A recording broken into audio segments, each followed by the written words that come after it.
सभी भक्तों को राधे राधे। मैं आदित्य तिवारी आप सभी भक्तों का स्वागत करता हूँ अपने यूट्यूब चैनल में। दिव्य रथ के माध्यम से आप सभी भक्तों को संत और भक्तों के जो दर्शन हो रहे हैं। आज मैं गोवर्धन के एक बहुत ही अच्छे संत मिले हैं जो बद्रीनाथ से आए हैं। अभी 6 महीने के लिए कपाट बंद हुए हैं, तो वो अपना गोवर्धन में राधा कुंड के पास रह रहे हैं। यहाँ पे प्रतिमा डेली लगा रहे हैं जब तक वो राधा कुंड में रहते हैं। तो उनसे आपको सत्संग सुनवाने की कोशिश कर रहा हूँ, मैं मिलवाता हूँ आपसे। महाराज जी राधे राधे। राधे राधे प्रभु। सभी भक्तों की तरफ से आपको कोटि कोटि प्रणाम महाराज जी। जय श्री कृष्ण। राधे राधे। कैसे हैं महाराज जी आप? बढ़िया प्रभु। महाराज जी आप जैसे गोवर्धन की परिक्रमा आप लगा रहे हैं जी, तो आप रहने वाले आप बता रहे थे बद्रीनाथ से आए हैं। जी जी। तो बद्रीनाथ कितने साल हो गए महाराज जी रहते हुए? वहाँ पे हमें हो गए 5 साल हो गए, 4-5 साल। बद्रीनाथ में? जी। अच्छा, तो आपने अभी संन्यास ग्रहण कर लिया है महाराज जी? अभी देखो, संन्यास धारण किया नहीं जाता है। जी तो जैसे मन से आए आवाज जी कि मैं इस रास्ते पे जाना चाहता हूँ, जी जी तो मानो वही एक लक्ष्य जो है मन से आता है, जी। तन से नहीं आता है। तन से सन्यासी बनने के नहीं हो पाता है। तन से कुछ भी नहीं होता है। तन से सिर्फ कर्म कर सकते हैं। तो शरीर महाराज जी कहाँ से है? शरीर हमारा जम्मू कश्मीर। जम्मू कश्मीर से हैं। जी। तो आपके जैसे क्या मन में आया तो आपने ये स्वरूप धारण किया है? बहुत अच्छा स्वरूप है महाराज जी। देखो प्रभु, ये पूर्व जन्मों के संस्कार होते हैं, कुछ कर्म किए होते हैं, उनके अनुसार आगे हमें वो मार्ग मिलते हैं। वो जीवन के अनुसार जो भी मार्ग मिल रहा है जी तो हमारे पूर्व जन्मों के जो कर्म होते हैं। तो ये हुआ कि जैसे हमारे पिछले रहा होगा, जी तो सेवा साधना में किया होगा, तो आगे हमें ये शरीर मिला। और ये मतलब साधु संतों के शरण में रहना, बस उनके बताए हुए मार्ग पे चलना, बस ये पूर्व जन्मों का ही संस्कार रहते हैं। तभी जाके आदमी आगे इस मार्ग पे चल पाता है, नहीं तो नहीं हो सकता है।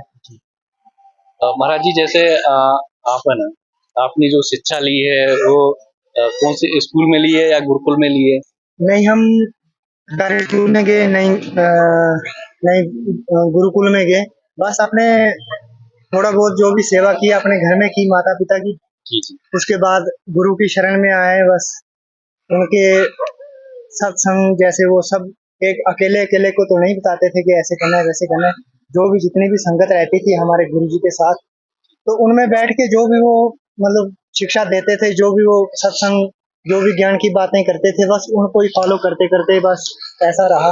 और पढ़े लिखे नहीं हम। महाराज जी देखो, जो इंसान जैसे कुछ लोग ऐसे होते हैं जो पढ़ाई करते हैं, जी वो अच्छी नौकरी करते हैं, उसके बाद में फिर भी वो जब पूरा समय हो जाता है तो वो भगवान की शरण में आ जाते हैं। कहीं ना कहीं वो एक संन्यास मार्ग यही हो जाता है उनके लिए। तो भगवान की शरण में आना ही वो सबसे बड़ा ये धर्म है, कर्म है, पढ़ाई है, सब कुछ ये है। जी।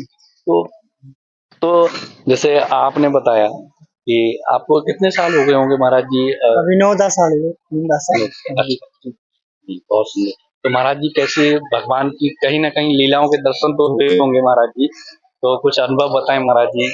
जैसे एक दो ये बताने की बातें नहीं होती हैं। महाराज जी देखो ऐसा रहता है कि इनको बस वाणी से इनको नहीं व्यक्त किया जा सकता है। फिर भी जैसे बहुत सारे भक्त जो जुड़े हुए हैं तो वो गृहस्थ में रह के भक्ति करते हैं, तो उनका क्या है, आप जैसे संतों की उनको अगर एक दो अनुभव मिल जाते हैं तो उनका थोड़ा जो मार्ग है थोड़ा और मजबूत हो जाता है महाराज। ऐसा है प्रभु कि जैसे हम बस इस मार्ग पे चले हुए हैं, मतलब सत्कर्म करना जिसको बोलते हैं, जी वो नहीं गृहस्थ नहीं व्रत, मतलब कहीं भी नहीं, जी जहाँ मर्जी रहो। ऐसे जरूरी नहीं है कि भाई हम कर्म करेंगे, हम मतलब धर्म को अपनाएंगे तो एक अलग रास्ता हो जाएगा। ऐसा कुछ नहीं है। जो घर में रहते हैं वो भी साधना करते हैं, करें, अच्छी बात है। उसमें ऐसा रहता है कि जो इस पथ पे चलता है उसको अनुभव ऐसे होते रहते हैं जैसे प्रत्यक्ष तो भगवान जी आएंगे नहीं, वो हम समर्थ नहीं है देखने में, असमर्थ हैं। तो पर वो आपने मतलब ऐसे सपनों के माध्यम से आ जाते हैं। जी ऐसे ऐसे चलता रहता है। कभी साधु संत आगे सपने में, कभी कोई देवी देवता जो आप जिससे आप ज्यादा प्रेम जी लगाव रखते हैं, तो वो सपने में आते रहते हैं। तो साधु संतों के दर्शन होना सपने में, कोई किसी देवी देवता के सपने में दर्शन होना, किसी तीर्थ के सपने में जी। दर्शन होना, तो उसका ये रहता है कि भाई आपकी साधना अच्छी चल रही है। आप उस तो वही एक महाराज जी जी। कोई भक्तों को एक छोटा सा प्रसंग जो आपके साथ घटित हुआ हो स्वप्न के माध्यम से या जैसे भी, तो एक बता ये कैसे बता सकते हैं, पर ऐसा है कि जो इस मार्ग पे आना चाहते हैं उनकी मतलब मन में इच्छा है, जी तो वो अपने बस अपने गुरु से जुड़ जाएं एक बार। जी गुरु कोई अच्छा हो, जी जी जो मतलब उसके साथ उसका कनेक्शन हो, जी जी उसके साथ जुड़ जाएं। कोई भी मतलब जरूरी नहीं है फिर कि भाई हम मतलब खोजें, कुछ खोजने की तो बात ही नहीं है ये बस ऐसा है कि अपना गुरु पहुंचा हुआ हो, जी उसकी शरण में आ जाएं। जो गृहस्थ हैं मतलब वो भी जुड़े रहे उससे, जी और जो नाम दान दे, तो बस समझना कि एक ऐसे बोल सकते हैं कि कोई शिक्षा लेने की फिर जरूरत नहीं है, जी बस उसको ही पहले तो फर्स्ट में तो रटा ही लगेगा, जी जी फिर रटते रटते रटते रटते अभ्यास करते करते करते करते एक बार वो जब मन में उतर जाएगा, जी जी मतलब होंठों से शुरू होगा, जी जी जीवा मान से कंठ, फिर हृदय तक पहुंचेगा, तो समझना कि आप सही बात है हाँ महाराज जी, भगवान दुर्लभ नहीं है, दुर्लभ जो गुरु हैं वही अगर आपको अच्छे मिल जाएं बस तो सब भगवान। वही है। जी कोई पोथियां पढ़ने की मतलब पढ़ते हैं, ऐसी बात नहीं, जी पढ़ना चाहिए जी जिसका जहाँ मन लगे, जी जी ऐसी बात नहीं कि नहीं पढ़नी है, जी पढ़े, पर पढ़ लिख के फिर हम वो उसी नाम पे आ जाएंगे, जी क्योंकि खोज हमें नाम की है, जी जो भगवान जी का नाम है, खोज हमें उसकी है। तो हम पोथियों के माध्यम से खोजते हैं उसको, खोजते खोजते खोजते खोजते जब हमें वो ज्ञान हो जाता है, ज्ञान होने के बाद फिर वो पोथियां भी यही कहती हैं कि आप अपने प्रभु का नाम स्मरण करो, बस सब कुछ वही है। तो कहीं तो पढ़ते पढ़ते पढ़ते आते हैं उस नाम पे, कहीं डायरेक्ट उसी नाम पे चल जाते हैं, ऐसा। जितना हो सके प्रभु का नाम स्मरण करते रहिए, जब भी सोते उठते जागते बैठते जहां भी हो, जिस स्थिति में भी हो, बस करते रहो।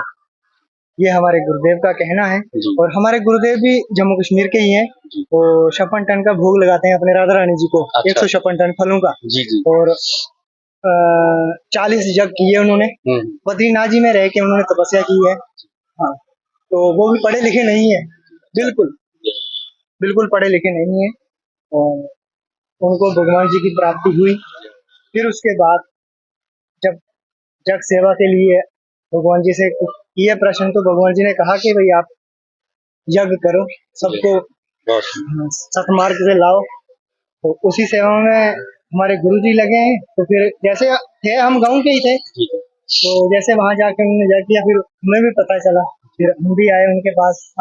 हमें कोई ज्ञान नहीं था, एक बचपन के जब हम 2-3 साल स्कूल में गए, वहाँ पे एक मुसलमान टीचर रहता था, एक ही रहता था, उसने ही हमें कहा था, सबको कहता था वो कि आप भगवान जी की मतलब उर्दू शब्द है, इबादत करा करो, हाँ ऐसे बोला उसने। तो उसकी बात मेरे मन में बैठ गई। जी मेरे को कोई पता नहीं था कि भगवान क्या है, जी जी जब हम तब तक पता नहीं था जब तक हम गुरु के पास नहीं पहुंचे। जी जब गुरु के पास पहुंचे तो फिर हमें पता चला कि भगवान और गुरु ये बहुत दुर्लभ, अलग नहीं है, हाँ, अलग नहीं नहीं है, एक ही है पर और दुर्लभ है। अच्छा गुरु मिलना दुर्लभ है।